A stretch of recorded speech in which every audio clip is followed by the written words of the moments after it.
lebih mudah.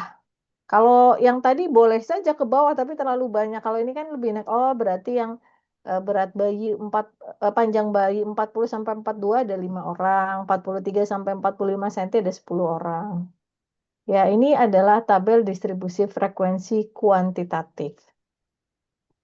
Kemudian kalau yang kualitatif bagaimana? Nah, jadi tabel distribusi itu dibagi dua lagi ya. Ada tabel distribusi frekuensi kuantitatif. Nah, kuantitatif itu yang ini.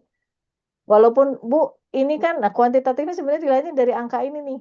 Karena ada nilai, ada kelasnya. Kalau yang ini adalah kategori nih.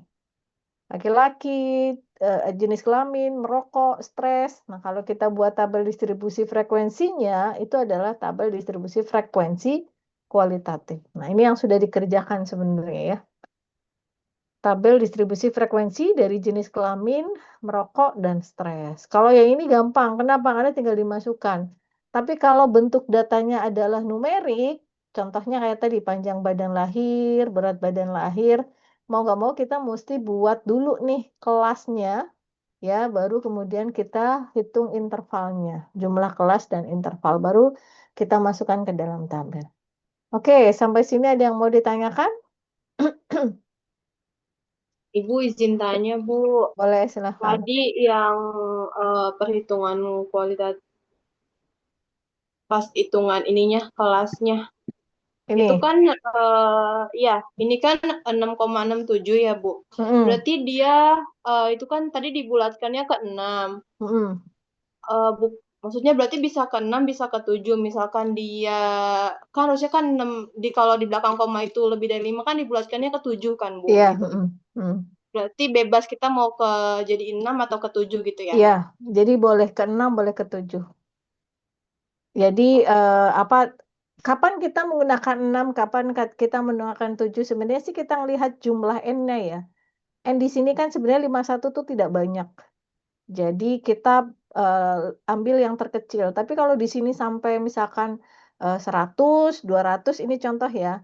Kita bolehlah kelasnya yang diambilnya adalah ke yang terbesar. Jadi diambilnya adalah 7.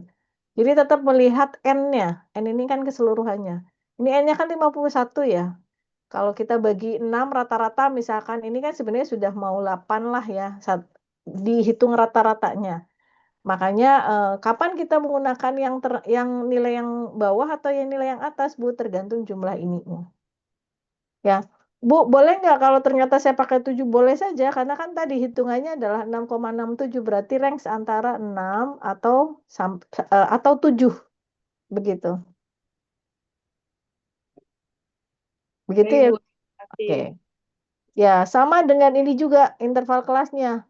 Ini kalau ini dibulatkan ke atas ya, makanya ini kita mesti lihat juga nilai apa namanya variasi dari si datanya.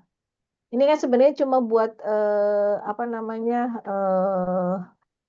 perkiraan saja ya, tapi tidak mutlak juga. Cuma kan kita jadi tahu oh kelasnya ya 2 sampai 3 deh. Nggak mungkin sampai 4 untuk yang interval kelasnya. Jumlah kelasnya berarti sekitar 6 atau 7, tapi nggak sampai 8 atau 10. Begitu. Oke, bisa I- dipahami? Ibu izin bertanya boleh? Ya. Untuk rumus yang tadi yang log 51, itu kan kalau Heeh, misalkan kita pakai kalkulator kan gampang ya Bu ya, langsung heeh, keluar angkanya. Semisal heeh. nih tidak diperbolehkan menggunakan kalkulator, berarti untuk perhitungannya itu gimana ya Bu? Nggak boleh sih, kalau saya sih boleh. Oh boleh berarti. Ya, Ah baik Bu. kalau ditanya gimana perhitungannya, saya mesti ngajarin hukum logaritma nih, akan lebih pusing lagi kan?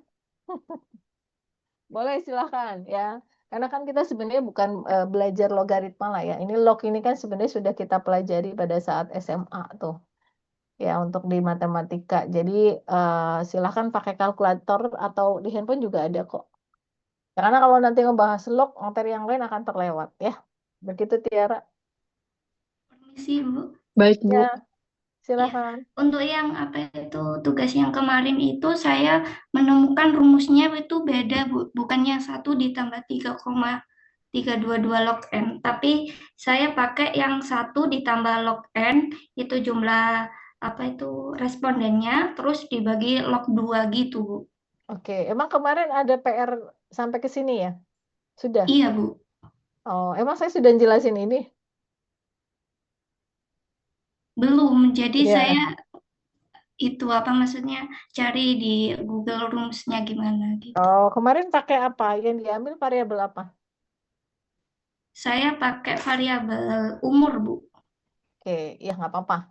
Nggak Ya, apa-apa nanti ya, Bu. kita lihat. Baik, Ya, Bu. kan belum tahu kan? Karena sebenarnya tugas ini adalah nanti baru setelah apa namanya? Setelah materi ini, baru saya ada tugas untuk membuat atau memilih variabel, kemudian dibuat tabel distribusi kuantitatif, frekuensi kuantitatif ya.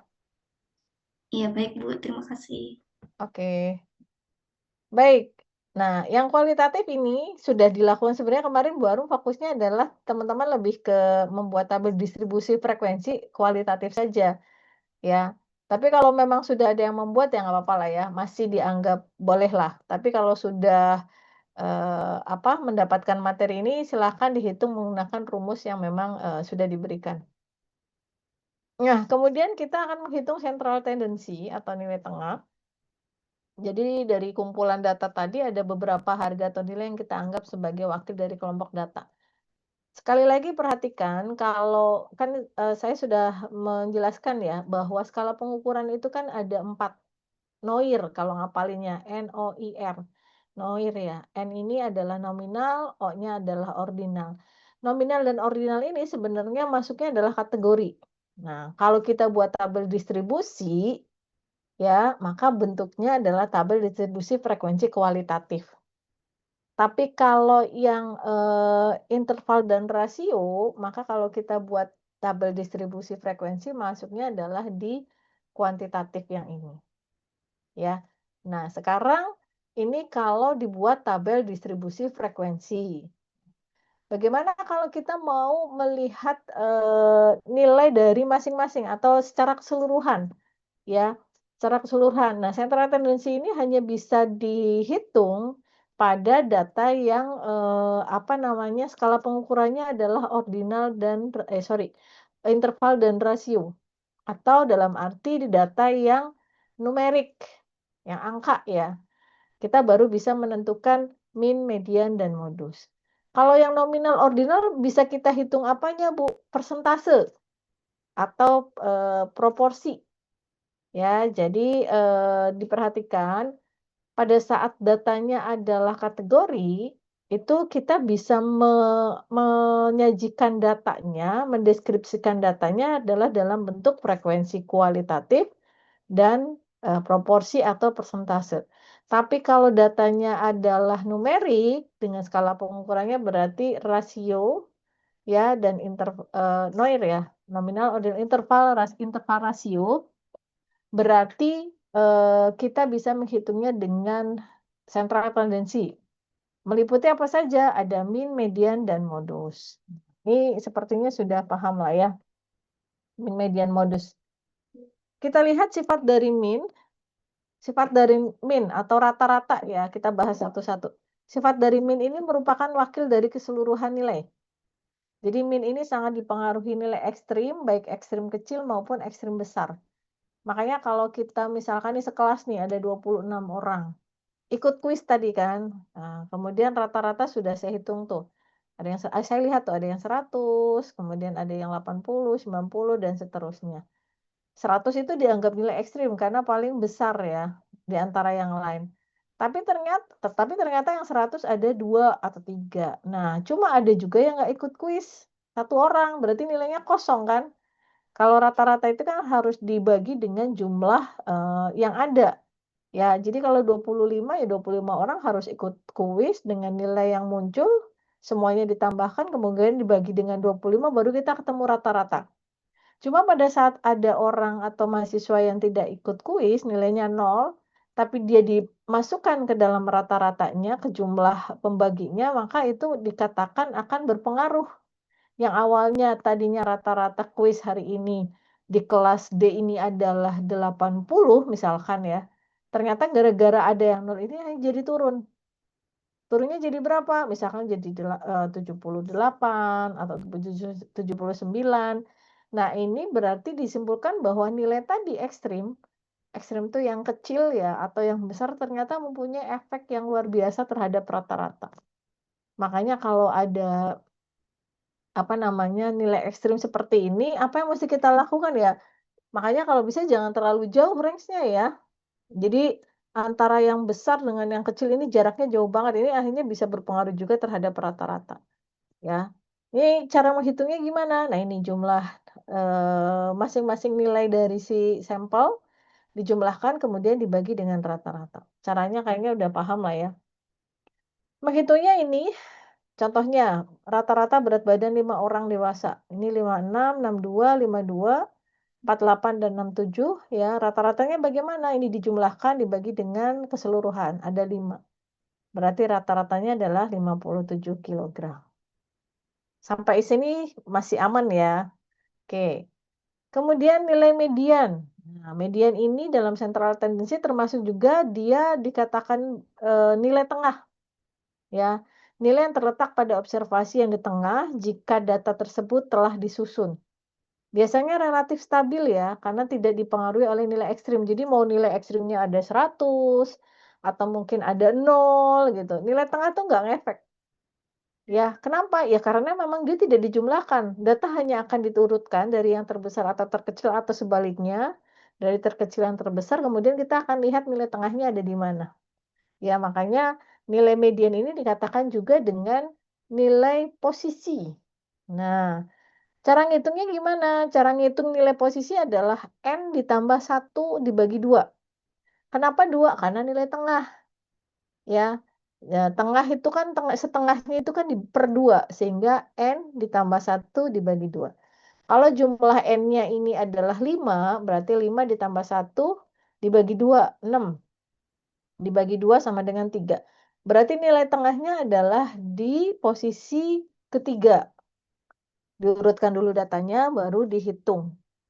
Ya, oke. Ini contohnya. Ini masih kasus yang tadi, berat badan orang dewasa kita hitung ya, ada 5. Kemudian di mana nih posisi nilai tengahnya? 5 tambah 1 dibagi 2 sama dengan 3. Nah, ini kita urutkan dulu. Dari yang terkecil, 48, 52, 56, 62, 67. Nilai tengah ada di mana? Ini. Ya kalau datanya 5 akan enak ya, nggak perlu pakai rumus ini udah ketahuan nilai tengah ada di 56. Tapi kalau datanya banyak, nah ini yang mesti kita hitung ya. Bu, kalau ininya genap Bu. Ya kalau ininya genap nih ya, ada 4 misalkan.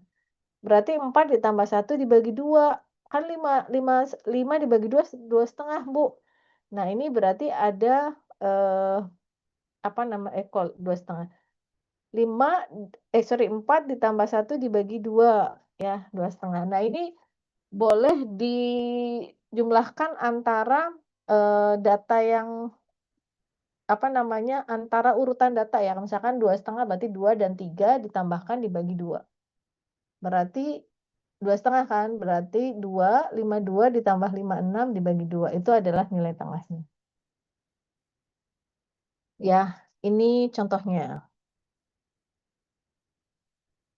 Nah, kemudian, berikutnya adalah modus. Modus ini merupakan nilai yang paling sering banyak muncul, ya, dan frekuensinya biasanya yang paling besar. Kalau modus berarti otomatis nilai frekuensinya akan paling banyak. Nah, ini untuk mengobservasi bisa kita pakai tadi tabel frekuensi. Yang frekuensinya paling tinggi itulah dikatakan sebagai nilai modus atau nilai yang paling banyak muncul. Ini kita lihat ya.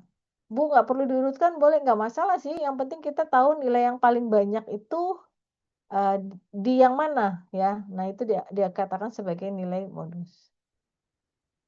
Oke. Sebenarnya ada kaitannya apa sih antara nilai min, median, modus? Nah, jadi kalau kita lihat kalau kita berbicara distribusi ya, yang simetris atau kurva ya kan, kalau statistik itu pasti ada kurva nih. Kurva menceng kanan, menceng kiri atau simetris. Nah, dikatakan yang bagus adalah yang simetris di mana ketiga nilai tadi ini sama besarnya. Ya, jadi nilai median selalu terletak antara nilai modus dan min. Jadi modus, median, min ya pada distribusi yang menceng. Tapi kalau nilai min lebih besar dari nilai median dan modus, maka dia mencengnya ke kanan. Kalau nilai min lebih kecil dari nilai median dan modus, maka distribusinya menceng ke kiri. Nah, ini mesti diperhatikan. Kalau minnya lebih besar, dia mencengnya ke kanan. Tapi kalau minnya lebih kecil dari median dan modus, biasanya dia akan memencengnya ke kiri. Ya, nih. X ini adalah ini harusnya X bar ya. Min ini lebih kecil maka menceng ke kiri. Kalau min atau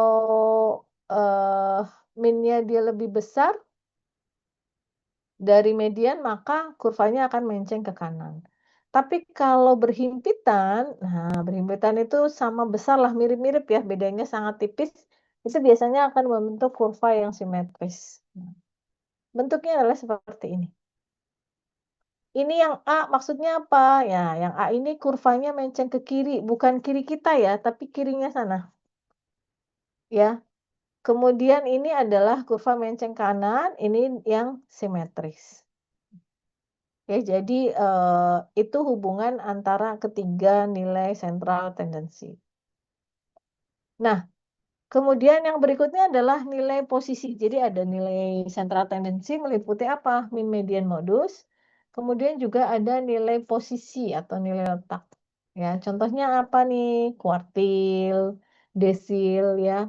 Jadi kalau median juga sebenarnya dikatakan juga nilai posisi juga, tapi karena dibagi tengah makanya dia masuknya adalah ke central tendency ya. Central itu kan nilai tengahnya. Jika data kita susun dari yang terkecil sampai terbesar, maka kita dapat membagi pengamatan menjadi beberapa bagian. Tergantung nih. Makanya kalau di sebuah data besar, contohnya kita mau menghitung kekayaan masyarakat. Kekayaan masyarakat beragam, Bu. Nah, biasanya akan dihitung berdasarkan kuintil nih. Kuintil 1, kuintil 2, kuintil 3, kuintil 4. Jadi scoring dari kekayaan. Jadi kalau kita menghitung kekayaan di masyarakat kan susah. Bagaimana sih orang yang dikatakan ekonominya bagus yang kaya? Oh, yang punya rumah. Oke, yang rumah apa dulu nih? Rumahnya permanen. Apakah punya rumah doang? Enggak. Ternyata apa? Dia punya kendaraan misalkan. Terus ternyata rumahnya tidak nyewa. Terus apalagi ternyata terdapat alat-alat rumah tangga yang lengkap gitu. Bahkan sampai ubinnya, lantainya ini adalah sudah berkeramik. Karena kalau ditanya indikator orang yang kaya adalah yang punya rumah, rumah yang seperti apa dulu? Nah, dan luasnya seperti apa? Makanya biasanya menghitung kekayaan kalau di survei itu dia diskor tuh, nggak cuma melihat satu indikator. Oh, dia punya rumah dikatakan kaya. Nah, rumah yang seperti apa dulu? Rumahnya misalkan kayak tadi, bangunannya permanen, milik sendiri, lantainya itu keramik, sudah dikeramik bukan tanah. Kemudian dindingnya seperti apa, itu di-scoring masing-masing. Skor yang terbesar nanti akan ketahuan nih, dijumlahkan scoring terbesar sampai scoring yang terkecil. Nah, kita mau ini, ingin akhirnya mengkategorikan sebenarnya yang kaya berapa orang sih? Yang miskin berapa orang sih? Nah, itu akhirnya kita dari nilai scoring tadi, kita bikin kuintil. Dibagi nih, ya nilai-nilai posisinya, ya kuintil 1, 2, 3, 4. Makanya kalau di survei di Indonesia, kekayaan itu ya atau status ekonomi itu bukan kaya miskin, tapi biasanya kuintil 1, kuintil 2. Nah, tinggal nanti mau mendeskripsikan atau mendefinisikan operasionalnya kuintil 1 ini miskin, sangat miskin, atau miskin saja lah, itu tergantung dari hasil scoring tadi. Ya, jadi kalau dibagi 4 ini adalah kuartil ya, kuintil ada yang bilang kuartil. Kalau desil ini adalah membagi pengamatan menjadi 10 ya atau desil. Ya, kita lihat caranya bagaimana? Caranya biasanya dibagi dulu, misalkan ada 10. Berarti kita bagi, kita hitung 10 dibagi 4 ya, sekitar 2,5. Berarti antara 2 dan 3 itu adalah kuartil 1. Kemudian 2, 3, kemudian 5, 6 ya itu kuartil 2 ya dan seterusnya ya. Ini pada saat kita akan menghitung nilai kuartilnya. Nah, kemudian nilai variasi. Caranya gimana, Bu? Nah, ini sebenarnya untuk tadi ya, pembagian kuartil ya. Kuartil ini biasanya itu untuk yang datanya besar dalam bentuk scoring. Nah, kayak tadi kayak kekayaan kita mau bagi atau mungkin kepuasan ya, nilai kepuasan scoring kemudian kita bagi. Nah, berarti kita bisa menggunakan nilai posisi.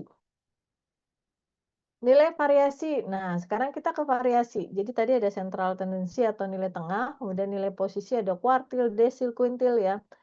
Kemudian ada juga nilai variasi. Nah, nilai variasi ini meliputi apa saja? Ada range. Range itu tadi ya, selisih nilai terbesar dikurangi terkecil. Kemudian ada rata-rata deviasi atau mean deviasi, varian, standar deviasi, dan koefisien varian. Kita bahas satu-satu. Kalau range tadi di awal sudah ya, range ini berarti selisih nilai yang terbesar dikurangi yang terkecil. Ini gampang ya. Kalau untuk nilai range. Nah, kemudian yang berikutnya adalah rata-rata deviasi. Nah, rata-rata deviasi ini merupakan rata-rata dari seluruh perbedaan pengamatan dibagi banyaknya pengamatan dibagi dengan n-nya. Jadi kalau kita lihat rata-rata deviasi atau MD ini adalah jumlah dari rata-rata dari seluruh perbedaan pengamatan. Jadi yang X ini adalah pengamatannya dibagi dengan rata-ratanya, tapi dimutlakkan. Nilai mutlak ini berarti tidak ada negatif. Kalau hasilnya negatif ya dia tetap positif. Misalkan 2 dikurangi 4 minus 2, jadi dia tetap 2 ya. Oke, caranya adalah ini. Tadi kasus yang tadi berat badan 5 orang dewasa ya, masing-masing X-nya ini adalah 48, 52, 56, 62, 67 ya. Rumusnya adalah X dikurangi X bar. Ini yang kedua X bar ya. X bar itu rata-rata. Rata-ratanya berapa? Kita hitung dulu nih. 48 tambah 52, 56, 62, 67 dibagi dengan 5. Hasilnya 57. Min deviasi. Deviasi itu kan selisih ya. Deviasinya berapa nih? Berarti selisih antar data ini, angka tiap datanya dikurangi dengan 57. Nah, berarti berapa nih? 48 kurangi 57, hasilnya adalah minus 9. Tapi karena mutlak jadi 9 ya. Kemudian 52 dikurangi 57, minus 5. Karena tadi nilainya mutlak adalah 5. 56 dikurangi 57, minus 1. Nah, ini jadi 1. Nah, masing-masing dari data ini setelah kita kurangi rata-rata, kita jumlahkan.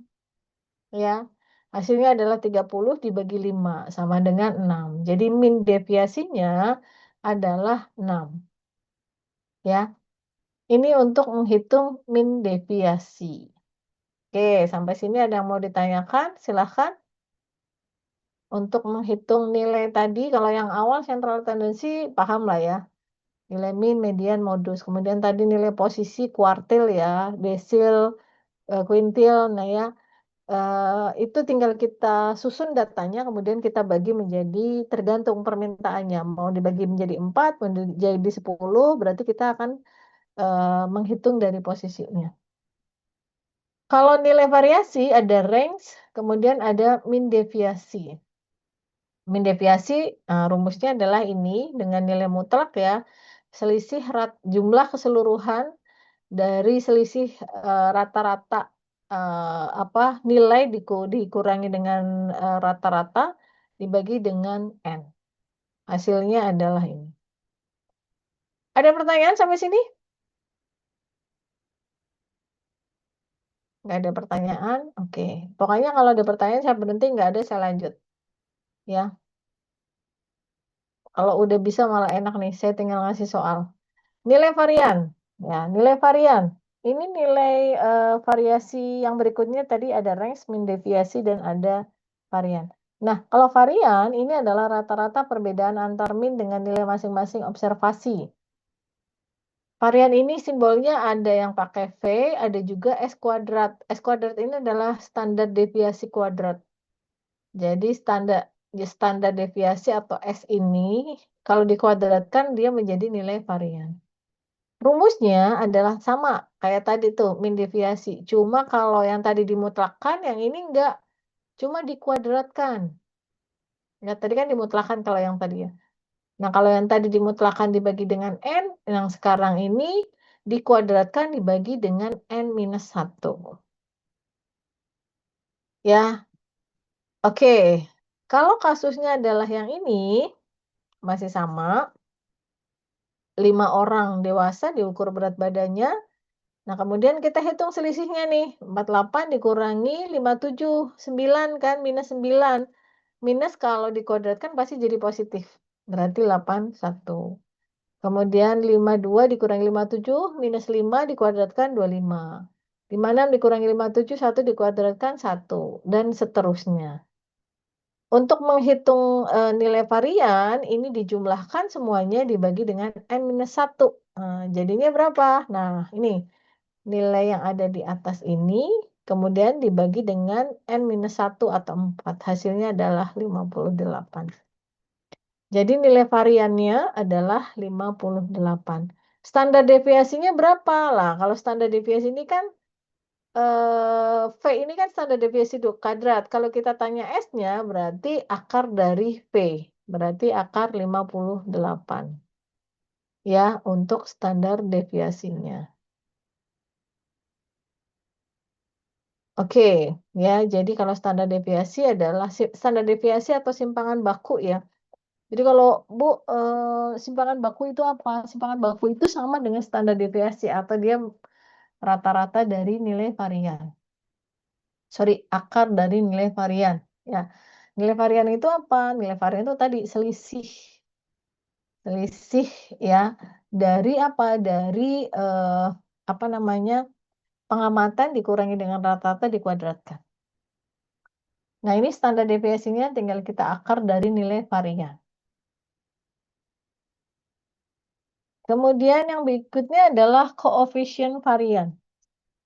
Koefisien varian ini merupakan rasio dari standar deviasi terhadap nilai min, ya, dan dibuat dalam bentuk persentase.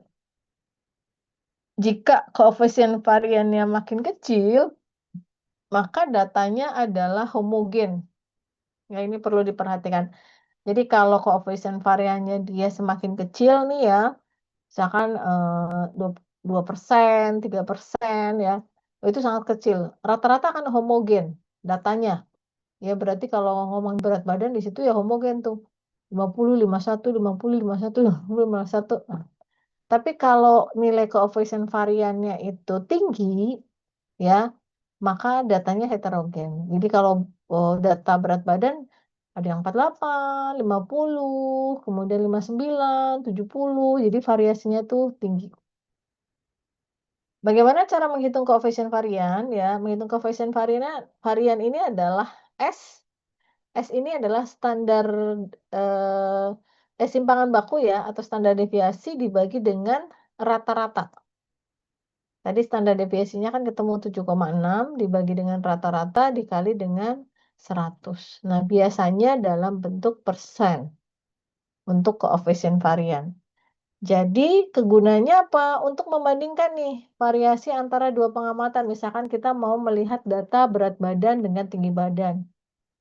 Ya, mana nih yang bervariasi antara berat badan dan tinggi badan? Nah, kita nggak cuma bisa ngecek angkanya doang ya. Kalau yang sampelnya cuma kayak di kelas nih 25, kelihatan ya variasinya. Tapi kalau sampelnya banyak sampai puluhan ribu ya kita nggak bisa lah. Kayaknya beda, kayaknya sama deh Bu, belum tentu ya. Karena banyak mata kita udah siur, sehingga apa? Kita boleh hitung koefisien variannya. Nilai koefisien varian ini itu tadi ya, nilai yang lebih besar ini menunjukkan adanya variasi pengamatan yang lebih besar, tapi kalau nilai variasi koefisien variannya dia rendah, berarti apa namanya datanya adalah homogen.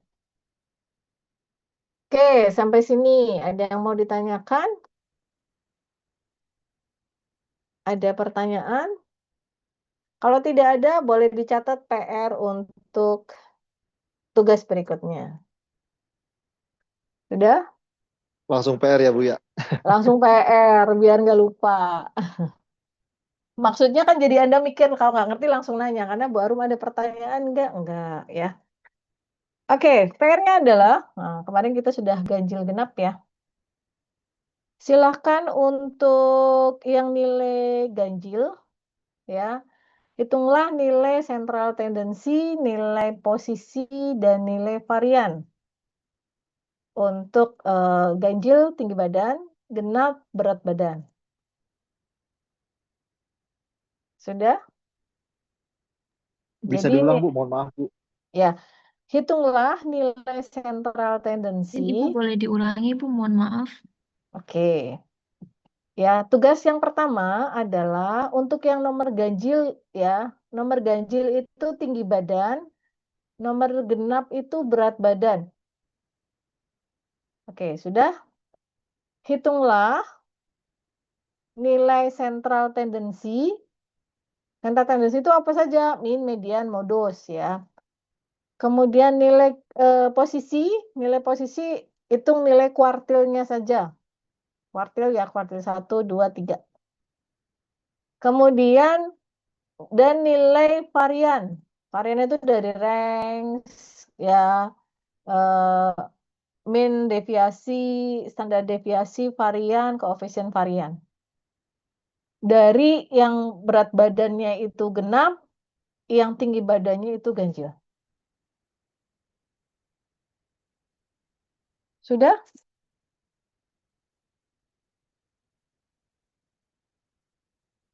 Oke, kemudian yang nomor 2. Nomor 2 sama ya, yang ganjil dan genap ini.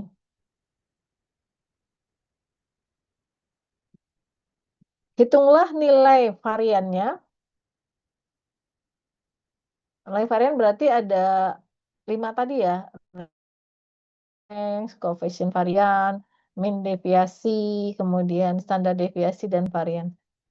Hitung yang nomor 2 sama, hitunglah nilai varian dari sistolik dan diastolik.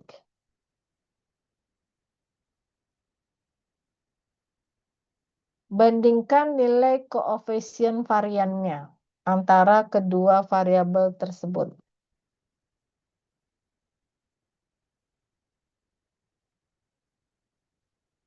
Mana yang lebih bervariasi antara nilai sistolik dan diastolik?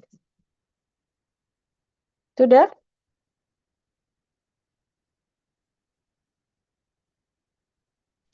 Ibu, maaf, boleh diulangi yang nomor 2. Nomor 2, hitunglah nilai varian dari tinggi badan dan berat badan.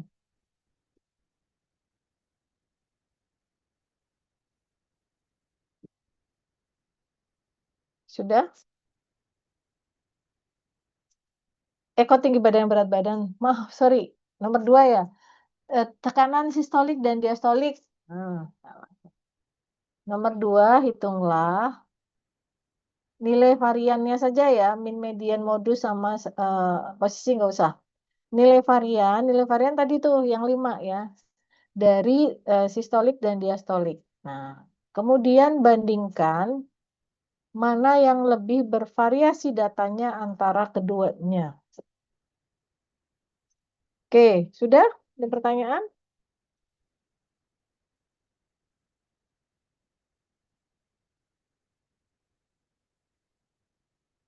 Ada pertanyaan?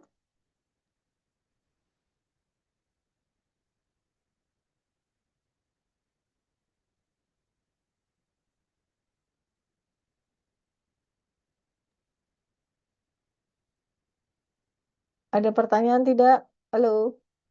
Sebentar, Bu. Masih mencatat. Masih mencatat. Oke.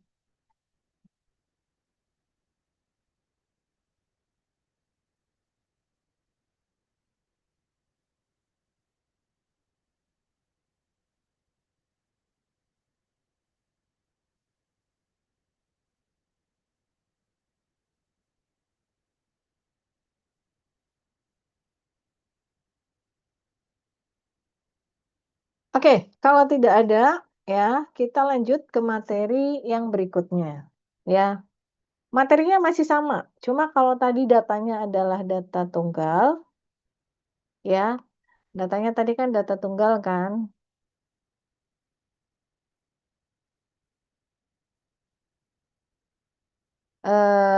Apa namanya? Sekarang kita ke data berkelompok. Ya, kalau tadi datanya adalah data tunggal, sekarang kita datanya adalah data kelompok. Oke, sudah terlihat? Sudah, Bu. Sudah, Bu. Ya.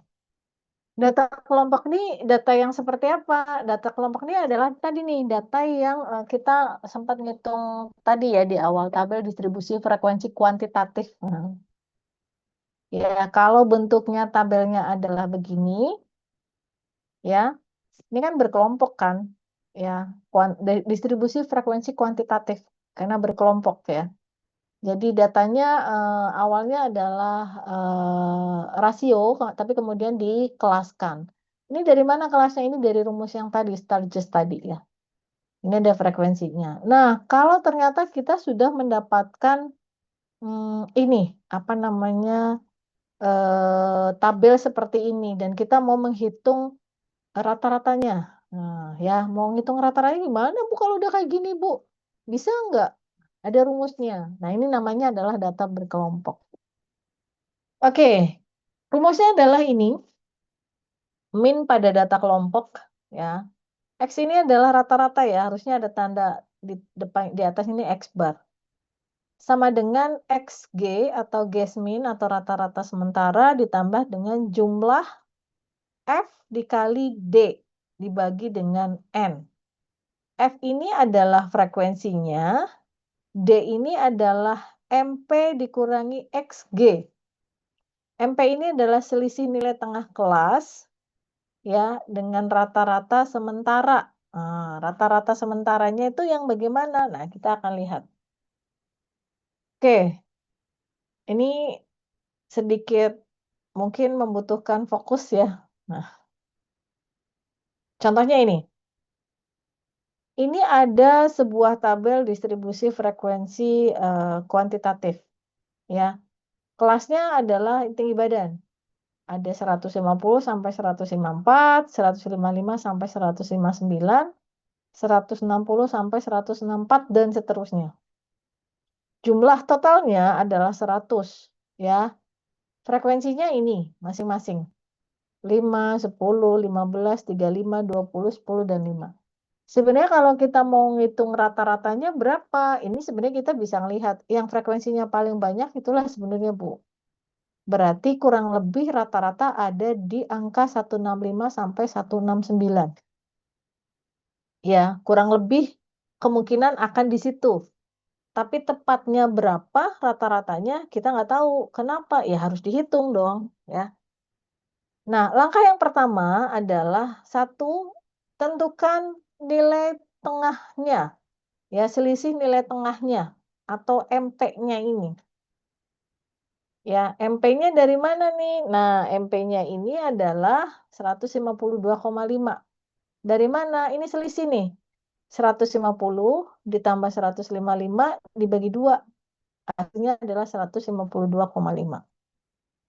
Atau mau 154 ditambah 159 dibagi 2 juga boleh. Terus yang 157 dari mana? 155 ditambah 60 dibagi 2. Hasilnya 157,5. Nah, ini adalah nilai selisih intervalnya. Namanya adalah Bu, MP-nya. maaf Bu, bisa diulang Bu. Izin. Oke, ini nggak ada yang record, nggak ada yang gini ya. Ya, kebutuhan Anda untuk merecord deh. Kalau butuh record, ya record. Kalau enggak, ya enggak. Ada yang merecord nggak? Mau, Bu. Siapa? Karena dari tadi nggak ada yang request record.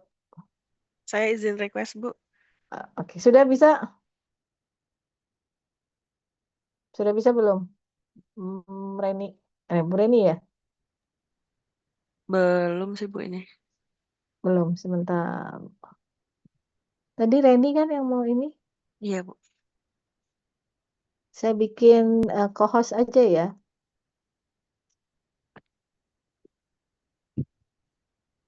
Bisa? Nanti silakan di ini ya, Recording di in progress. Di Oke. recordnya di laptop sendiri ya. Oke, Ya.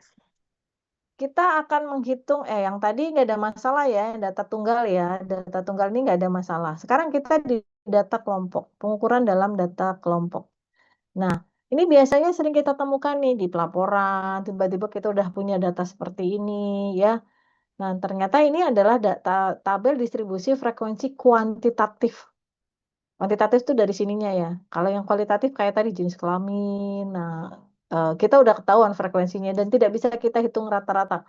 Tapi kalau tabel distribusi frekuensi kuantitatif, itu sebenarnya kita masih bisa menghitung rata-ratanya. Kita mulai menghitung rata-rata kelompok namanya ya. Rumusnya ini, nah ini boleh di screenshot dulu atau dicatat nih.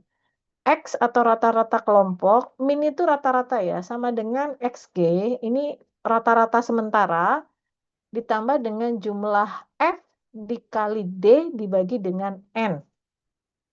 Nah, D itu apa? D itu selisih nilai tengah kelas atau MP dikurangi dengan rata-rata sementara. Selisih nilai tengah kelas, ya, ini cara menghitungnya adalah, ini MP ini kan selisih nilai tengah kelas. Menghitungnya adalah ini, 150 ditambah 155 dibagi 2. Hasilnya adalah 152,5. Atau mau yang ini juga boleh, 154 ditambah 159 dibagi 2. Sama dengan 152,5. Nah, ini kita hitung satu-satu nih. Ya. Ini adalah nilai MP-nya. Ya, jadi bisa dipahami untuk menentukan nilai MP per masing-masing kelasnya. Jadi 152 dari mana? 150 ditambah 155 dibagi 2. Sama dengan 152,5. Anis ada pertanyaan? Iya, maaf Bu. Ini kan ada yang 150 ditambah 155 dibagi 2 sama 154 tambah 159 bagi 2. Itu apakah hasilnya akan selalu sama Bu di antara yang Sama. perhitungan kiri dan kanan? Oh, Ya. itu pasti sama ya Bu ya? Kan selisihnya juga sama 5 ini kan. Oh iya ya, baik-baik. Baik Bu, Jadi makasih Bu. tinggal mau yang atas apa yang bawah sebenarnya sama aja. Oke. Kalau sudah, kita tentukan nilai XG-nya. Apa XG? XG itu adalah nilai rata-rata sementara. Nah, rata-rata sementara kita menentukannya adalah dari mana? Dari yang frekuensinya paling banyak. Di sini frekuensi yang paling banyak adalah 35. Makanya nilai MP-nya di kelas ini dikatakan sebagai XG-nya atau rata-rata sementara. Nah, kalau sudah, kita hitung nilai D.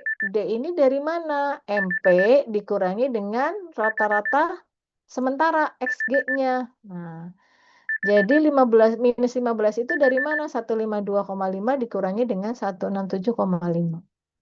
Ya, hasilnya adalah minus 15, minus 10, minus 5, dan seterusnya. Ini baru nilai D-nya. Kemudian kita hitung frekuensi dikali dengan D-nya. Ya, caranya gimana? Nah, ini nih. Berarti tinggal dihitung kan, 5 dikali 15 minus sama dengan minus 75. Ini tetap berlaku minus ataupun plus. Nilai positif dan negatif tetap berlaku. Ya, kalau sudah dijumlahkan, hasilnya adalah 25. Nah, kalau sudah ketemu, kita masukkan ke dalam rumus. X sama dengan XG ditambah dengan jumlah F dikali D dibagi dengan N. Tadi XG-nya adalah 167,5.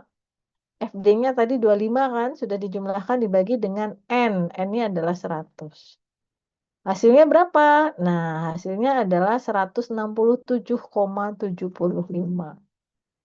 Ya, ternyata benar nih, rata-rata ada di mana? Nah, rata-rata memang sekitar ini nih, 165 sampai 169. Tapi berapa angka pastinya tadi? Setelah kita hitung adalah 167,5.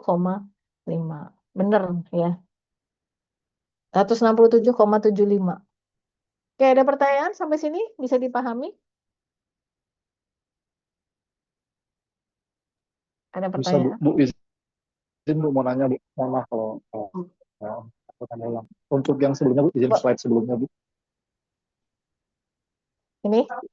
Iya Bu. Itu kan izin untuk datanya kan ganjil ya Bu ya, untuk urutannya. Bagaimana kalau genap? Urutan mananya? Yang atas Bu, itu kan 150 sampai 184, itu kan ganjil di tengahnya sudah langsung mendapatkan 167,5 Bu. Kalau genap gimana Bu? Sama seperti yang waktu data awal Sama, dibagi dua atau gimana Bu? sama. Karena kan yang ditanya, yang dihitung kan nilai tengahnya. Sama saja. Oke. Bisa dipahami sama aja. Karena kan memang MP ini adalah nilai tengahnya. Nilai tengah kelas, selisih nilai tengah. Kalau nilai tengah itu kan dibagi dua. Jadi pasti yang dilihat adalah nilai tengahnya. Cuma saya kadang memudahkan menghitung begini. 150 tambah 150 bagi 2. Nah, itu udah masuk ke dalam nilai tengahnya. Oke, sudah? Baik. Sebenarnya ngitung rata-rata itu ada dua cara. Ada yang pakai rumus tadi, ada juga yang pakai rumus yang ini. Nah, ini sedikit jelimet, tapi sebenarnya lebih mudah. Ada beberapa yang lebih suka menggunakan rumus ini, cuma bedanya adalah kalau yang ini dia hitungannya banyak. Rumusnya adalah ini, X bar sama dengan M1 tambah F1, M2 tambah F2, dan seterusnya. Dibagi dengan frekuensinya. Oke. Caranya masih sama tadi. Ini nilai tengah ya. Kita hitung. Tadi kan ini bisa dipahami ya, ini nilai ini ya. Kemudian tinggal kita kalikan. M-nya dikali F-nya, kita kalikan, cuma memang jumlahnya biasanya akan banyak. Nah, kalau sudah dijumlahkan, baru dibagi dengan N. Nah, ini sebenarnya cara yang lebih mudah, cuma terkadang ininya banyak banget. Jadi ada cara yang susah, ada yang cara yang mudah. Cuma ini kadang, ada beberapa versi. Silakan nanti boleh dihitung menggunakan cara yang ini atau cara yang itu, boleh dipilih salah satu. Kita ke PR yang ketiga. Boleh dicatat, silahkan. PR yang ketiga, tadi PR-nya sudah 2 ya. PR-nya ada 2 sudah kan? Sudah Bu. Ya, Oke. Bu. PR yang ketiga, buatlah tabel distribusi frekuensi kuantitatif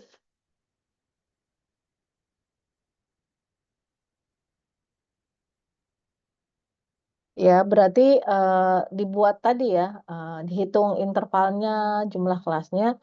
Untuk ganjil itu yang tinggi badan, untuk yang genap itu berat badan.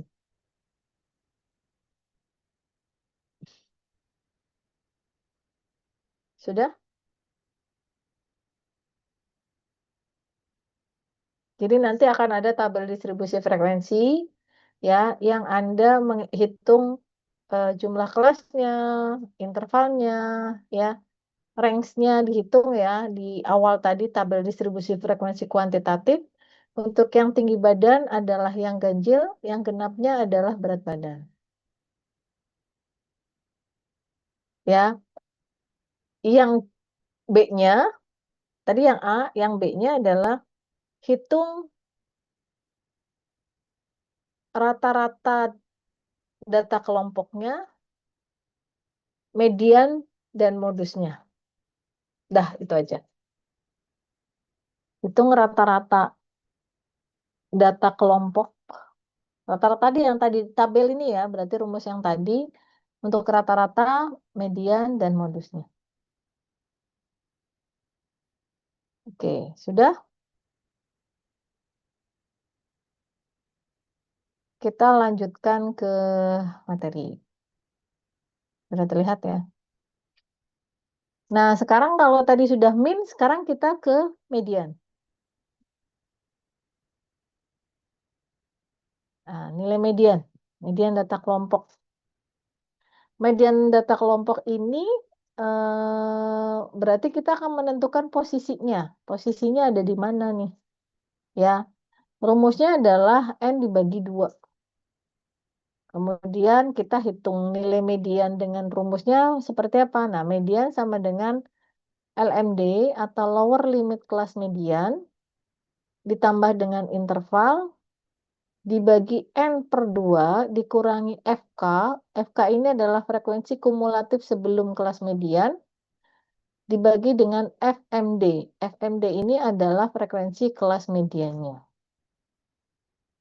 Oke, sudah. Nah, caranya adalah kita buat tabel lagi. Ya, kemudian hitung lower limit kelas median.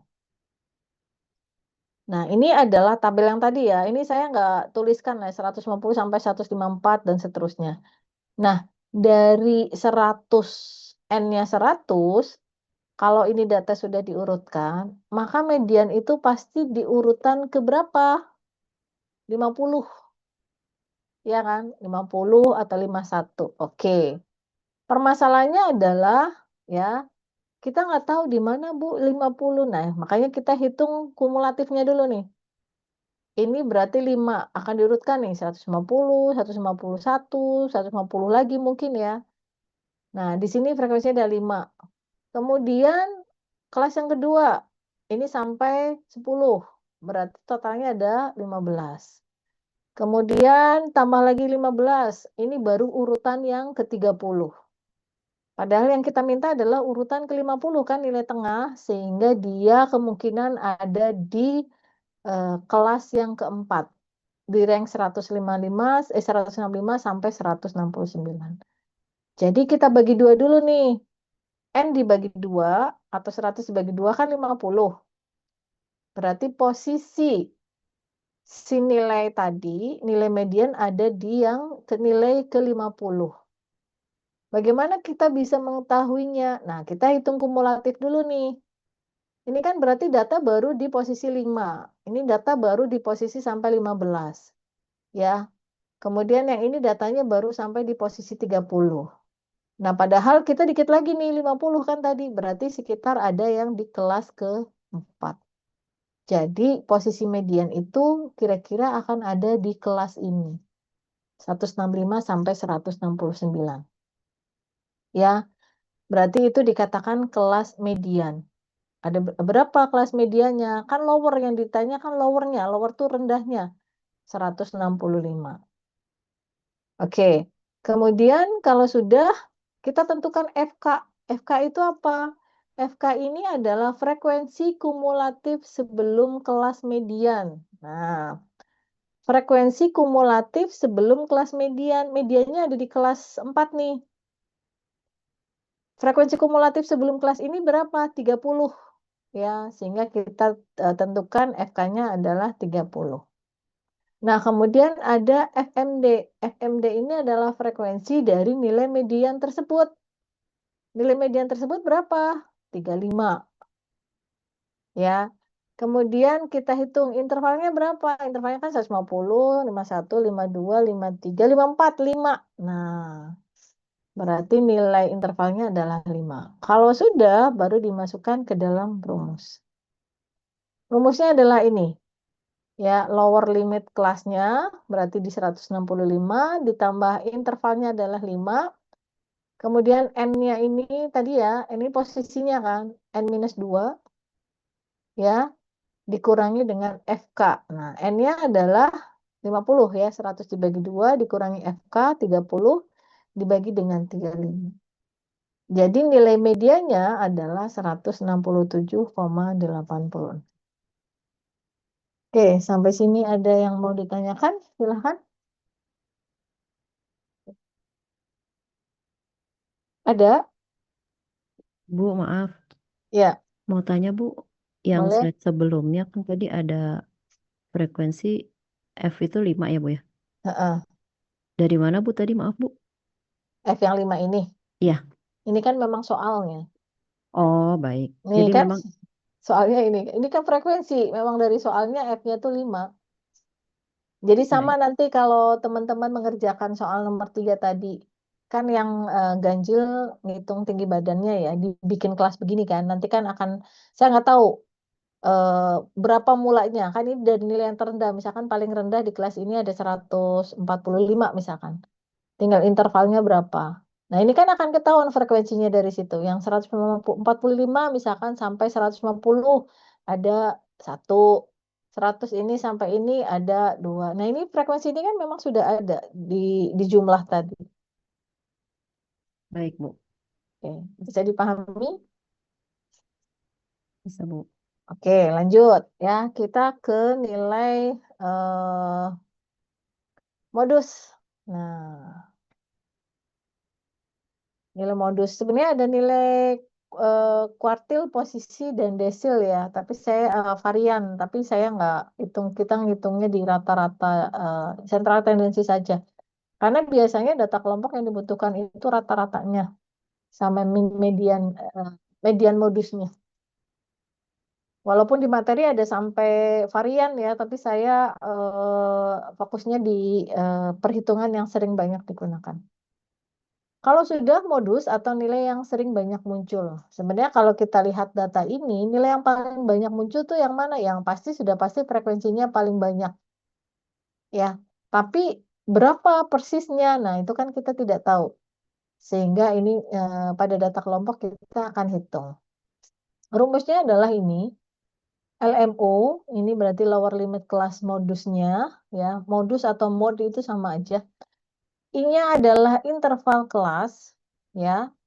Kemudian ini saya pakai delta 1. Ini adalah selisih frekuensi kelas modus dengan frekuensi kelas sebelum kelas modus, ya.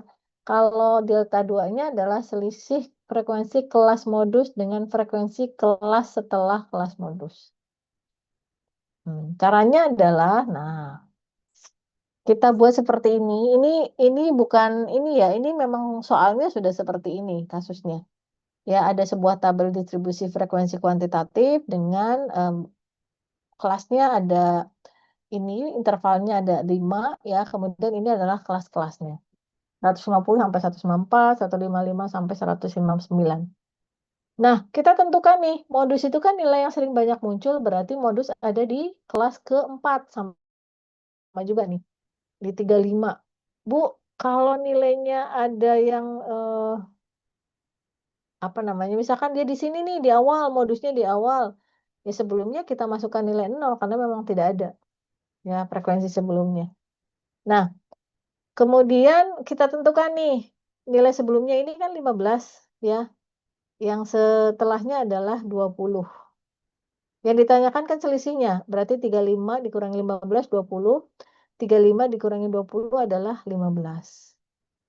Ya, rumusnya, rumusnya adalah LMO ditambah I dikali selisih sebelum, dibagi dengan selisih sebelum dan selisih setelahnya. Berarti 165, ya, ini kan lower limit kelasnya 165 nih. Ditambah dengan intervalnya dikali dengan nilai selisih delta 1 dibagi delta 1 ditambah delta 2. Hasilnya adalah 167,80. Oke, sampai sini ada yang mau ditanyakan? Ya udah ngebul nih. Ada pertanyaan? Iya Bu, ngebul. Oke, kalau ngebul kita istirahat dulu. Kuliah sampai jam berapa? Aja Bu, Kenapa? izin tanya, kalau nilai modus itu misalkan nilai modusnya ini ternyata ada dua gitu Bu, itu perhitungan tetap sama, kita salah satunya aja gitu ya. Iya, salah satunya dan yang jadi gini, saya ini ya. Misalkan modusnya ada 2 nih. Di sini ada 35, di sini ada 35 ya. Misalkan yang 185 ini 35. Ini juga 35. Cari yang atas sebelum dan sesudahnya lebih banyak. Paham nggak? Siapa tadi yang nanya? Anis atau siapa tadi? Saya Bu Oh, Widya. Widya, jadi cari yang ini sebelum dan sesudahnya lebih besar. Misalkan di sininya dia 35 nih. Kita lihat 180, 185 ini 35 juga. Ini kan ada 2 kan? Yang 165, 35, yang ini 35. Tapi yang antara sebelum dan sesudahnya yang paling besar yang mana? Yang paling banyak frekuensinya adalah yang ini. Karena apa? Yang sebelum 15, sesudahnya 20. Kalau yang 180, 185 kan sebelumnya 10, sesudahnya 0. Jadi yang diambil adalah yang ini.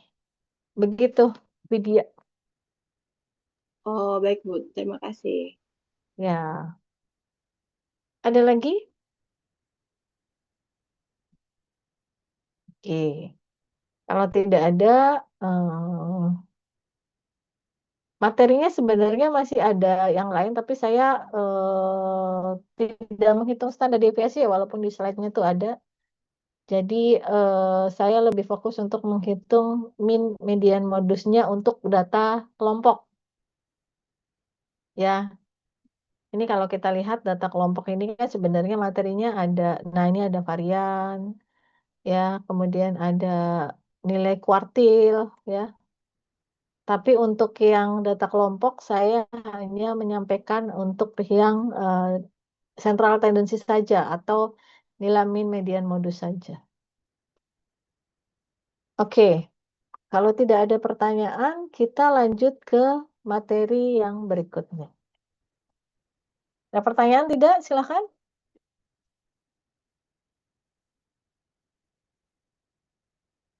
Saya sampai jam berapa ya, Tiara?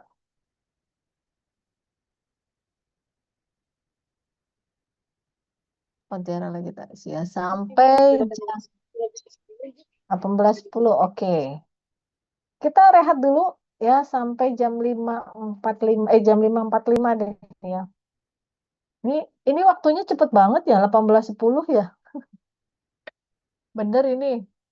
Epidemiologi berapa SKS? Ya, epidemiologi. Halo? 2 Ibu. 2 Ya. SKS. Ya, jadi kalau ditukar sama Bu Arum waktunya kurang karena yang biostat ini 3 SKS. Ada kuliah lagi ya? Jam berapa? Setelah saya ada kuliah. Bu, jam 6.10 Bu. Dengan siapa? Bu, dengan Pak Abdul, dengan mata kuliah AIPA. Oke, baik. Kalau nggak ada, saya lanjut deh. Karena kita nggak ada istirahat. Saya baru nggak nih. Karena kalau ditukar dengan apa namanya EPID itu cuma 2 SKS ya. Jadi jamnya pasti lebih pendek. Kirain waktunya kita tetap sama. Oke, kita lanjut di materi yang berikutnya adalah probabilitas. Saya jelaskan secara singkat saja karena memang probabilitas ini juga udah pernah lah ya. Kita sering tuh yang main dadu, main kartu. Nah, ini probabilitas. Probabilitas ini adalah peluang ya. Jadi kalau kita tanya peluang yang ada di kehidupan kita ini banyak ya. Berapa peluang? Nah, kalau kita ngomongin probabilitas itu biasanya yang sering kita gunakan di kasusnya adalah peluang munculnya dadu 5. Nah, ya, kemudian peluang munculnya gambar angka dan kartu aswajik ya.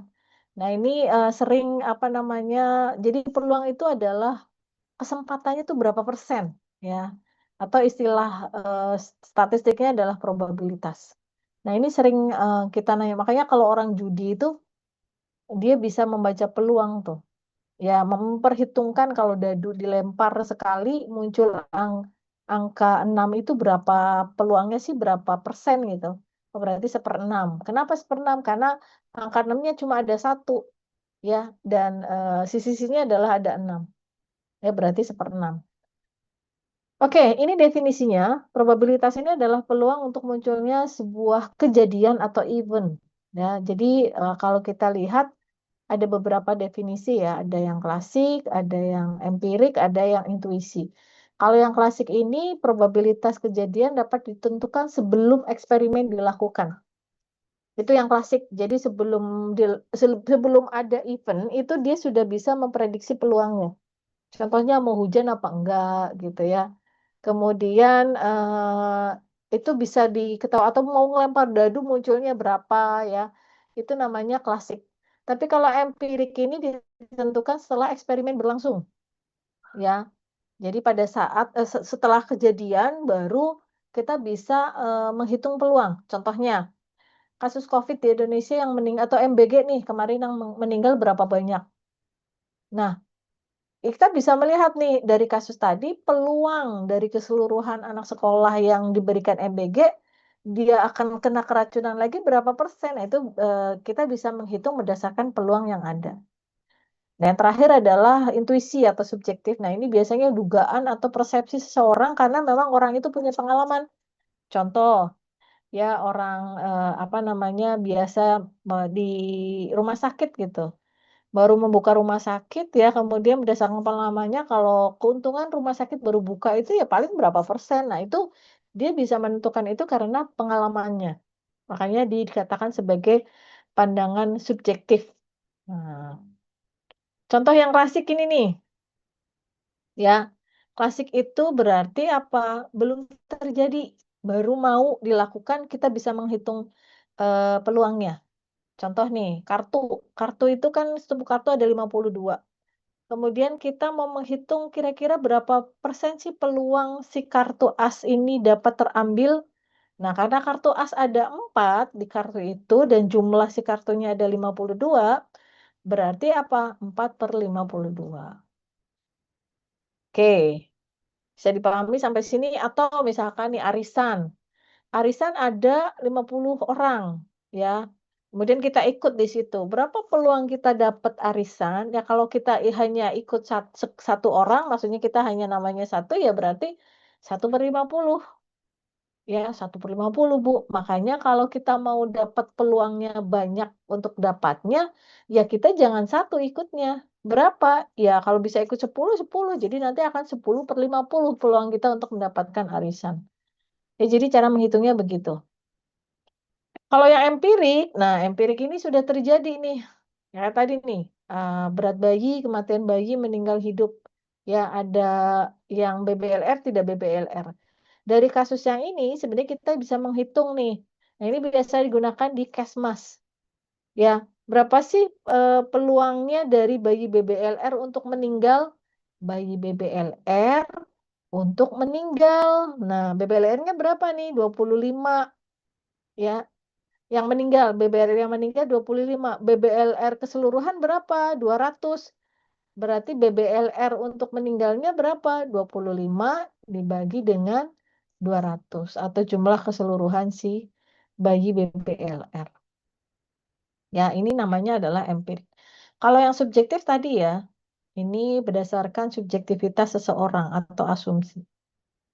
Nah, kemudian unsur-unsurnya ini ada ruang sampel, ya, kemudian ada apa namanya titik sampel, ada kejadian atau event, ya. Jadi kalau yang ruang sampel ini adalah kalau kita dulu diagram Venn belajar ya, ini ada luar ruangan yang terdiri dari titik-titik sampel. Nah, kalau ada kejadian atau event itu berarti apa namanya titik-titik tadi kemudian apa terjadi sebuah event atau peristiwa, maka itu dikatakan sebagai eventnya. Oh, mungkin biar lebih jelasnya seperti ini. Jadi kalau ada sebuah eventnya adalah pelemparan sebuah dadu, ya. Ruang sampelnya siapa? Ya, ruang sampelnya dari dadu tadi. Dadu tadi kan ada S-nya ya namanya ya. Ada angka 1, 2, 3 atau titik 1, 2, 3, 4, 5, 6. Ya. Kemudian hasilnya adalah mata dadu yang tampak. Nah, sekarang event yang diinginkan adalah apa? Ya, mau titik ganjil yang tampak atau titik genap yang tampak. Ya. Jadi sebuah peluang itu sebenarnya ada ruang sampelnya, ada hasilnya, ada eventnya. Sama kayak arisan. Arisan ruang sampelnya siapa? Apa ruang sampelnya? Itu tadi dalam gelas, ya. Dalam gelas tadi itu adalah ruang sampelnya, gelas tadi yang dikocok ya. Titik sampelnya siapa? Titik sampel ya gulungan-gulungan arisan tadi. Ya, ada berapa nih? 50. Nah, eventnya kapan? Eventnya pas dikocok. Nah, keluar namanya. Itu adalah event atau kejadiannya. Nah, kemudian hukum probabilitas. Nah, hukum probabilitas ini dilambangkan dengan P. Nilai probabilitas peluang itu paling rendah adalah 0 dan paling besar adalah 1. Dan 1 ini adalah angka pasti. Ya, dan nilai probabilitas itu pasti positif, nggak ada yang negatif. Makanya kalau berapa peluangnya minus 10%, Bu? Oh, nggak ada. Karena namanya probabilitas itu mutlak positif. Semakin mendekati 0 berarti semakin kecil, itu berarti kemungkinannya tidak terjadi. Tapi kalau yang mendekati 1 berarti yang pasti. Nah, probabilitas ini ada beberapa macam. Ada komplement, ya, kemudian pertambahan, ya, kemudian hukum perkalian, dan ada permutasi dan kombinasi. Kita bahas satu-satu. Ini adalah yang komplement. Ya, ini tadi ya, ada komplement, penjumlahan, perkalian, permutasi, dan kombinasi. Nah, kita bahas yang komplement dulu. Komplement tuh ini. Nah, ini adalah ruang dari sampel tadi. Makanya S. Ya, titiknya adalah ini nih. Ya. Nah, yang A ini adalah apa namanya? Sebuah kejadian yang masuk. Sedangkan A komplement ini adalah yang tidak masuk ke kejadian tadi. Jadi jika A mempunyai A elemen dan S mempunyai N elemen, maka A komplement berarti N dikurangi dengan A. Jadi, peluang A komplement adalah peluang tidak terjadinya A.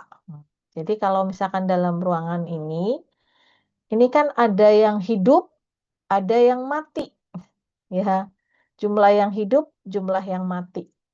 Ya, kalau ditanya berapa peluang tidak terjadinya hidup, ya sama dengan yang mati gitu. S dikurangi yang mati. Jadi seperti itu cara menghitungnya. Makanya peluang A atau peluang komplement A atau probabilitas komplement A ini sama dengan 1 dikurangi dengan P. Contoh, berapa peluang yang sakit? Berarti 1 dikurangi dengan yang peluang sehat. Berapa peluang yang sehat? Berarti 1 dikurangi dengan peluang yang sakit. Dan komplement itu biasanya terjadi pada yang dummy atau 2 kejadian. Nah, contohnya ini. Ya, peluang komplement A sama dengan peluang tidak terjadinya A atau sama dengan 1 dikurangi dengan peluang A. Contoh, peluang BBLR. Nah, BBLR nih. Ya, berarti kan ada BBLR tidak BBLR kan? Berarti 200 dibagi dengan 1000. Sekarang peluang komplement BBLR. Komplement BBLR berarti kan tidak BBLR kan? Itu berarti 1 dikurangi peluang BBLR. Berapa? Karena tadi peluang BBLR-nya adalah 0,2, tinggal hitung 1 dikurangi 0,2. Sama dengan 0,8. Nah, peluang yang BBLR ditambah dengan peluang yang tidak BBLR, ini sama dengan 1. Paham ya sampai sini untuk hukum komplement. Kemudian hukum penjumlahan. Sudah azan belum di tempat masing-masing? Sudah, Ibu. Sudah, Bu. Sudah, Bu. Mau istirahat dulu atau bagaimana?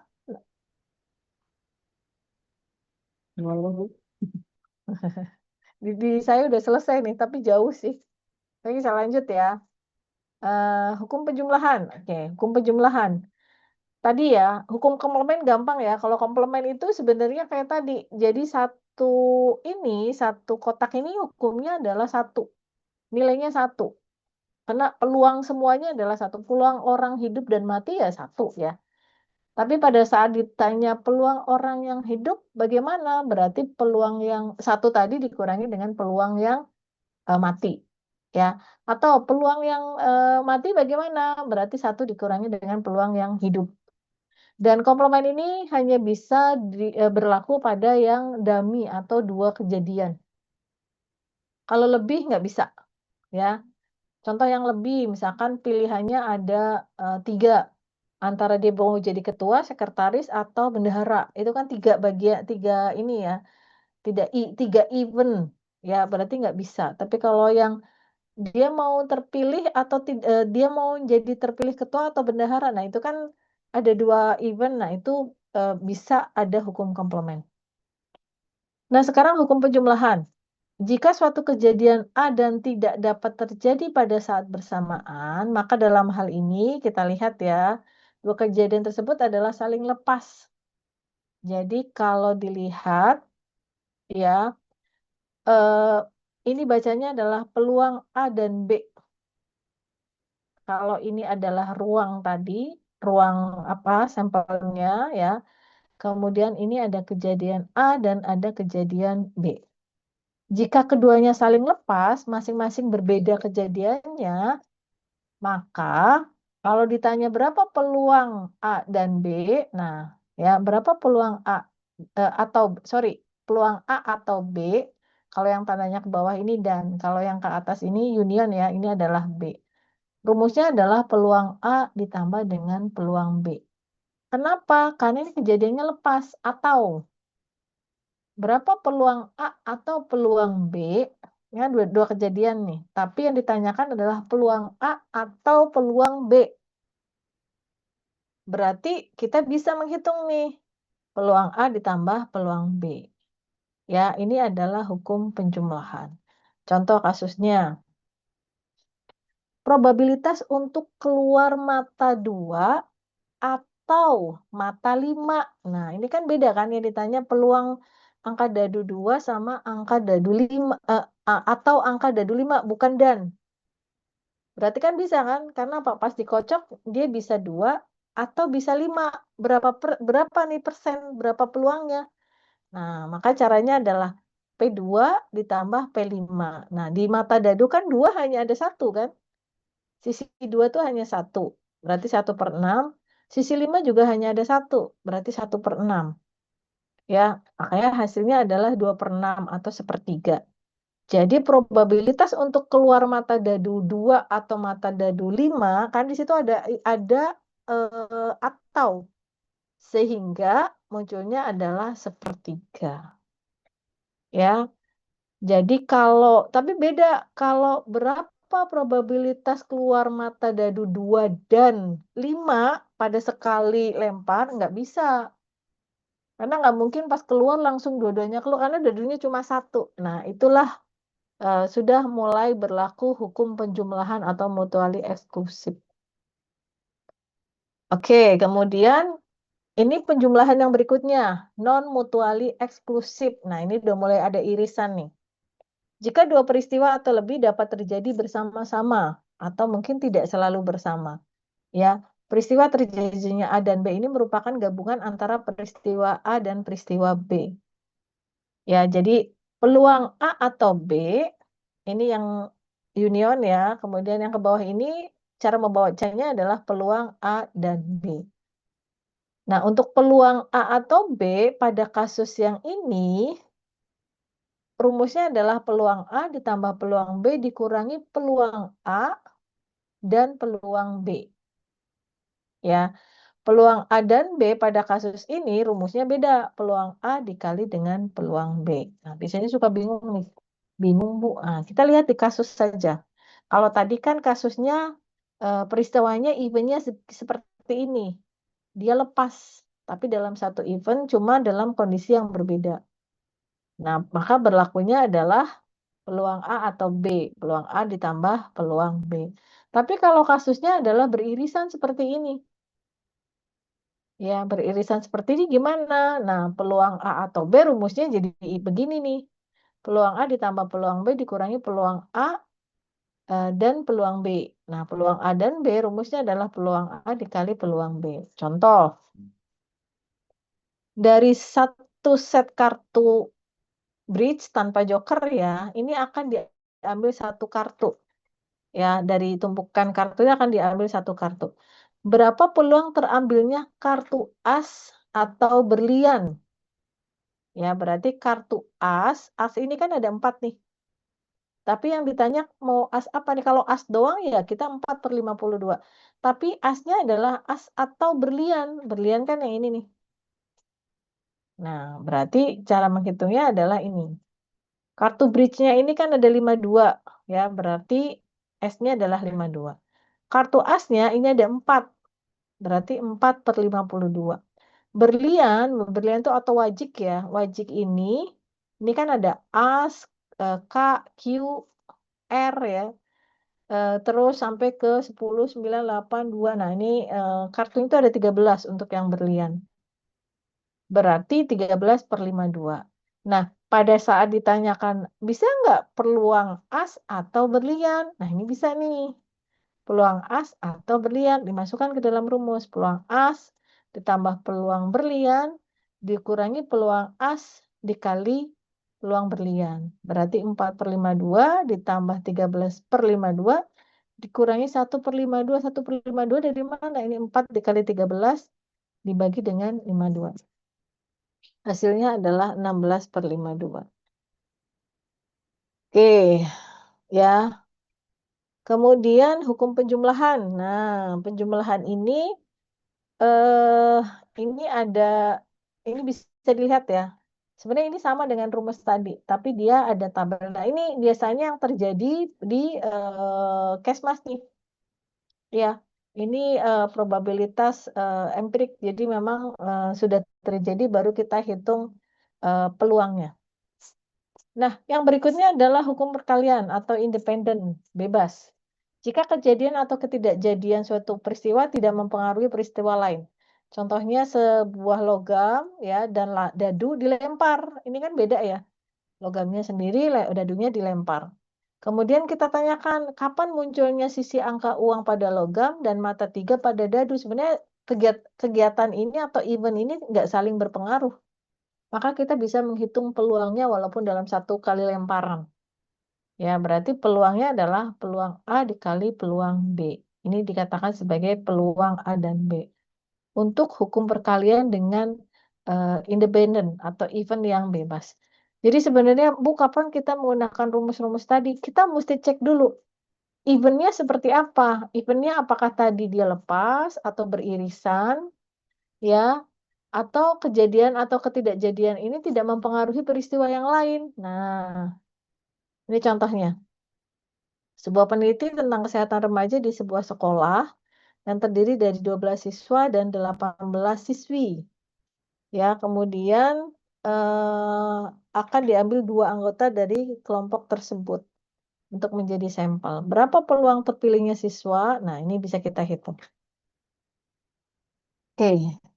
Ya, banyak siswa putri berapa? 12 ya. Kemudian yang putrinya 18. Totalnya adalah 30. Peluangnya berapa? Karena diambil 2 anggota tim ya yang berbeda, maka ini bisa kita kalikan. Kemudian ada juga hukum perkalian yang tidak bebas bersyarat atau non-independen. Ya, jadi jika kejadian atau ketidakjadian sebuah peristiwa berpengaruh terhadap peristiwa lainnya.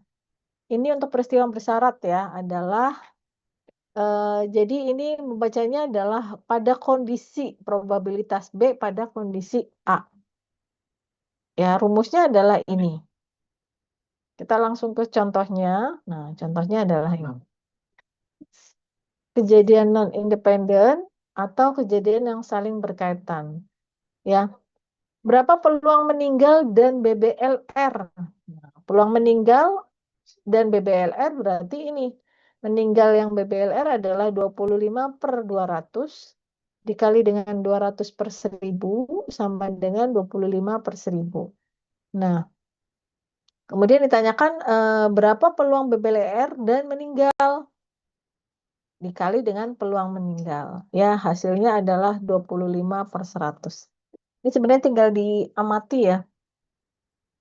Karena sudah ada kasusnya. Nah, contoh yang lain boleh nih. 2 kartu ditarik dari 1 set kartu bridge. Nah, peluang untuk yang ditertarik keduanya kartu as. Jadi ada 2 kartu mau ditarik nih. Kan kartunya ada 2, kejadiannya sekali sih, tapi yang akan diambil adalah 2. Kemudian ditanya peluangnya kartu as bisa diambil berapa? Nah, kartu asnya ini kan as yang pertama berarti 4/52. Ya, as yang kedua dengan syarat as 1 sudah diambil ya, berarti 3/51. Kenapa? Ya karena sudah berkurang. Yang pertama kan masih utuh ya, 4/52. Yang berikutnya 3/51. Makanya pada saat ditanyakan berapa peluang untuk yang tertarik keduanya kartu as ya, berarti peluang as A1 dan as2 sama dengan 1/221. Oke, ini saya lewatkan. Kita ke hukum permutasi. Ya, permutasi ini tinggal beberapa slide lagi. Permutasi. Nah, bedanya apa permutasi dan kombinasi? Ini sering ya. Jadi kalau permutasi ini peluang yang terjadi pada sejumlah objek yang disusun memperhatikan susunannya atau urutannya. Ya. Jadi rumusnya adalah N permutasi R sama dengan N faktorial dibagi dengan N minus R faktorial. N faktorial itu misalkan kalau di sini 3 faktorial berarti 3 dikali 2 dikali 1. Ya, jadi urutannya seperti itu. Jadi faktorial ini misalkan 3 faktorial berarti 3 kali 2 kali 1. Kalau 0 faktorial sama dengan 1. Kalau 1 faktorial sama dengan 1 juga ya. Kalau 4 faktorial berapa? Berarti 4 kali 3 kali 2 kali 1. Ya, ini kalau kita melihat tanda faktorial itu cara menghitungnya adalah seperti itu. Nah, permutasi rumusnya adalah ini, N faktorial dibagi dengan N minus R faktorial. R ini adalah jumlah anggota yang berpasangan atau yang ditanyakan. Nah, untuk apa namanya? Untuk membedakan permutasi dan kombinasi, kalau permutasi itu biasanya dia ada istilah susunan atau urutan, ya. Contoh nih, dalam melakukan supervisi ke daerah, seorang dokter ditemani oleh perawat. Di puskesmas tersebut terdapat 2 orang dokter dan 4 orang perawat. Ya, berarti kan ada 6, nah ya. Kemudian berapa tim yang dapat disusun oleh dokter tersebut? Nah, ini kan akan ada dua kan, karena dokter dan seorang perawat. Nah, berarti 6/2. Urutannya berarti berapa? 6 faktorial dibagi dengan 6 minus 2. Kenapa 2? Karena yang dibutuhkan adalah 1 dokter dan 1 perawat. Caranya ada berapa? Ada 30 cara. Kemudian kombinasi, ya. Nah, bedanya faktorial permutasi dan kombinasi, kalau permutasi itu urut A, B itu akan berbeda dengan BA. Tapi kalau dikombinasi AB itu ya BA sama saja, karena kalau udah ada salaman orang, misalkan ada 4 orang ya, 4 orang A, B, C, D. Disuruh salaman, ya kalau A sama B udah salaman, A sama C sudah salaman, A sama D udah salaman, ya sudah. Itu hanya akan terjadi, A itu ya hanya akan terjadi salamannya 4 kali untuk A. Kemudian nanti ada B sama C, B sama D, tambah 2 kan, 4 tambah 2 berarti 6. Kemudian baru ada C dan D, ya. 6 berarti ada 7. Nah, kombinasi itu sebenarnya tidak memperhatikan urutan. Nah, rumusnya ini, contohnya adalah ini. Kombinasi itu biasanya digunakan pada contohnya yang tidak ada susunannya, ya, dan acak. Tapi untuk membedakannya adalah, nah, kalau permutasi, ini 3 permutasi 2. Contohnya kasusnya ada A, B, C. Yang kemudian kita akan lihat 2. Ini A, B, A, C itu dihitung sendiri. Ya, A, B, A, C itu dihitung sendiri kalau untuk permutasi. B, A, B, C, ya. Itu dihitung sendiri. C, A, C, B. Jadi kalau 3 permutasi 2 sama dengan 6. Ada berapa? 1, 2, 3, 4, 5, 6.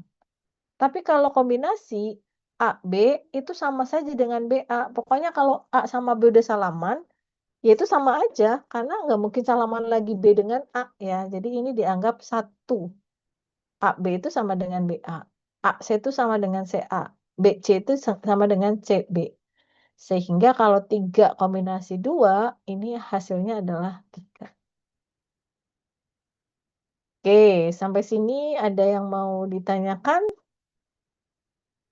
Sebelum kita ke tugasnya, ada pertanyaan?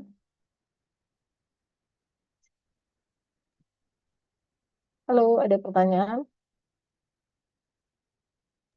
Ngebul, Bu. Ngebul ya? Nanti di kotanya di share ya, makanya kan baru bilang kuliah saya tuh harus ada yang record. Ada pertanyaan tidak? Oke, kalau tidak ada pertanyaan ya, silahkan dikerjakan PPT yang ada di soal yang ada di slide. Ya, itu tugas yang berikutnya. Di slide ada ya. Soalnya sudah slide-nya sudah saya share di mana? Di apa? Adlink ya. Silakan jawabannya boleh jadi satu dikumpulkan di pertemuan yang probabilitas saja. Di jawaban yang tadi kan kita 2 sesi langsung ya ini, statistik deskriptif dan probabilitas, tapi tugasnya dikumpulkan di sesi yang probabilitas saja. Rikotanya nanti silahkan di-share, jadi kalau bingung boleh diputar lagi. Ya, memang gimana ya, mau nggak diajarin tapi ini nanti ditanyakan, apalagi probabilitas tuh nanti. Probabilitas itu akan ditanyakan pada saat kita menghitung uji T ya, uji chi-square ya, kan peluang tuh. Jadi kalau konsepnya nggak paham, akan susah untuk menginterpretasikan sebuah data. Ada pertanyaan? Kalau tidak ada, cukup ya, karena waktunya juga takutnya mau sholat juga. Kuliahnya dengan siapa? Pak Abu A'la ya? Pak Abul.